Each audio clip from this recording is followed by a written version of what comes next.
Hello, how are you? Did you know that some very popular vitamins can increase the risk of stroke, thrombosis, bleeding, and nerve problems? Today, I'm going to show you which vitamins these are, what science has discovered, and most importantly, how to use them safely to protect your brain and your health. You're going to love this video, so stay until the end. You won't want to miss it. Before we start, I want to ask you if there's any vitamin you've been taking for a long time. If you take this vitamin on your own, what dose do you take? And do you monitor the levels of this vitamin in your blood that you've been taking? Or are you just taking it on your own without checking your levels afterwards? This is very important, and I'm going to talk more about it here. Okay? Write it for me here in the comments. I'd love to see your comment. If you like and trust my content, go ahead and like the video. That's really important for me here, and it also signals to YouTube. It's very important for my channel. Tell me where you're watching from. I'd love to see your comment. Let's start by talking about 5 vitamins that are super important and that we need to be careful with their dosage because in excess, they can indeed cause health problems. Let's get started. The first vitamin on our list is one that is, yes, very important in our daily lives, and many people may need to supplement it, but they do it incorrectly on their own and without monitoring their blood levels of this vitamin, which is vitamin D. Excess vitamin D, without supervision from a doctor or nutritionist, can harden our arteries. Of course, it's essential for our bones, immunity, and mood, but we need to pay attention because very high and prolonged doses of vitamin D can lead to hypercalcemia, which is an excess of calcium in our blood. And this extra calcium can deposit in our arteries, making them stiffer and increasing the risk of high blood pressure, arrhythmia, and even stroke. So, there are cases of intoxication that usually happen to people who take more than 10,000 units per day, without guidance, without supervision, on their own.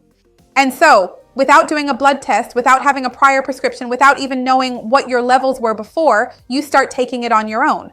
So it's very important that if you're going to start taking vitamin D, you first check your levels, go to your doctor or your nutritionist, and find out what the best dose is for you, because many factors need to be taken into consideration. How much sunlight you get during the day, the rest of your diet, because there are foods that are already sources of vitamin D, health issues you may have that can increase or decrease your needs, all of these must be considered. So all of this is very important, okay? Just because it's a vitamin doesn't mean we can just start taking it on our own, in any dose, especially mega doses, without supervision. The second vitamin is vitamin E, which for a long time was considered the heart-protecting vitamin. Many people started taking it to try to improve their cardiovascular health. It used to be said, I'm going to take it because it thins the blood. And this is complicated because when it's combined with anticoagulants like aspirin or warfarin, it can actually increase the risk of cerebral bleeding. This is very serious. So, there was a meta-analysis study that showed a 22% higher risk of hemorrhagic stroke in people who used high doses of vitamin E, from 400 to 1,000 international units per day. The actual requirement may be around 22 IU per day. So you can already see that this was a very, very high dose, a mega dose, really. And that dose is much higher than this, without necessity, without indication, and without supervision, can be dangerous for you.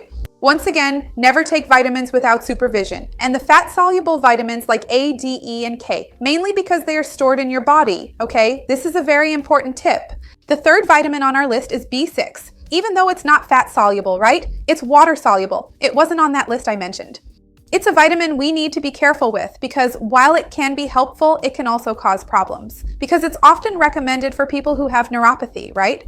People who have some kind of sensitivity, tingling, numbness in the nerves, and sometimes even associated with diabetic neuropathy. So people start taking vitamin B6 on their own. But some people hear about vitamin B6, start adding it to their routine, and don't realize that supplementation has a beginning, middle, and end, and that you need to measure the levels of this vitamin to check whether it's necessary to continue supplementing. I've had cases of patients whose vitamin B6 levels were so high that the upper limit was practically undetectable. It was impossible to quantify the upper limit because it was already above what the lab could measure, since they had already been supplementing for many years on their own, or because a previous professional recommended it and the person never stopped taking it. So this is very important. The symptoms of excess vitamin B6 can be very similar to those of deficiency, such as tingling, numbness, weakness, and imbalance. So they can be mistaken for aging or even for dementia in some people. And the safe upper limit is only 12 milligrams per day. People are taking extremely high doses out there. There are people selling supplements, promising more energy, neurological support, 200 milligrams per day, and people keep taking that for a long time.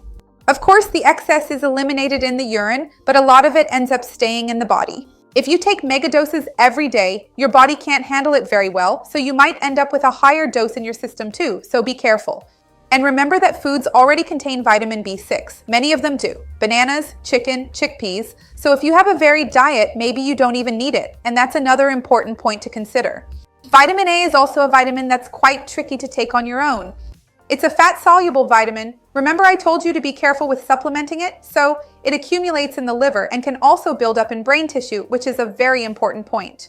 Chronic excess of it can lead to a condition called pseudotumor cerebri, which causes headaches, blurred vision, dizziness, and nausea, symptoms that mimic a stroke.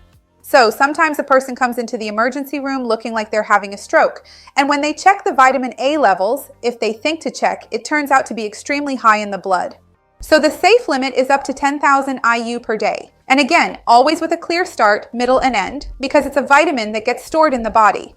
And the problem is that many people end up taking vitamin A supplements in multivitamins, supplements for skin, nails, hair, especially women.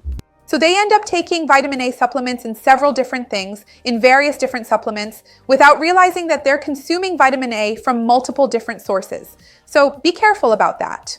And if you're going to supplement with vitamin A, we always prefer carotenoids because they are the precursor form and the body converts them into the active form. It's a safer way to protect yourself. And remember, of course, to really focus on carotenoids besides everything else are wonderful antioxidants for you. Carrots, mangoes, pumpkin, bell peppers, all wonderful, very nutritious, and they definitely won't cause you any toxicity. The fifth is niacin, which is vitamin B3. Many people used to think it was a good vitamin for lowering cholesterol, and it was even used in high doses for that purpose. But today, major studies show that it does not reduce cardiovascular risk, especially in those who are already taking statins. And in high doses, it can cause flushing, tachycardia, changes in blood glucose in sensitive individuals, and even arrhythmia. Doses above 50 milligrams per day should only be used under medical supervision, and many cardio supplements can contain up to 1,000 milligrams per capsule, which is a very, very large amount, a mega dose. And in fact, you can often get niacin from your diet through lean meats and legumes, from nuts and seeds as well, in a safe and controlled way that your body will absorb.